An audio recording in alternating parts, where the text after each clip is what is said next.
আসসালামু আলাইকুম ওয়া রাহমাতুল্লাহি ওয়া বারাকাতুহু।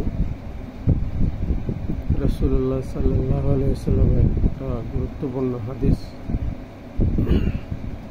হযরত আবু উমামা রাদিয়াল্লাহু তাআলা আনহুর বর্ণনা। রাসূলুল্লাহ সাল্লাল্লাহু আলাইহি ওয়াসাল্লাম মসজিদে এক ব্যক্তির পাশ দিয়ে যাবার সময় দেখেন যে সে উপর হয়ে ঘুমিয়ে আছে। তিনি তাকে পা দিয়ে তাকে খোঁচা মেরে বললেন, উঠে দাঁড়াও, এটা হলো জাহান্নামীদের ঘুমানোর অবস্থা। আদাবুল মুফরাদ। অর্থাৎ এই হাদিস থেকে আমরা জানতে পারলাম সেটা হচ্ছে যে উপর হয়ে ঘুমানো যাবে না, উপর হয়ে ঘুমানো এটা আল্লাহ রাসূল বলেছেন জাহান্নামীদের ঘুম।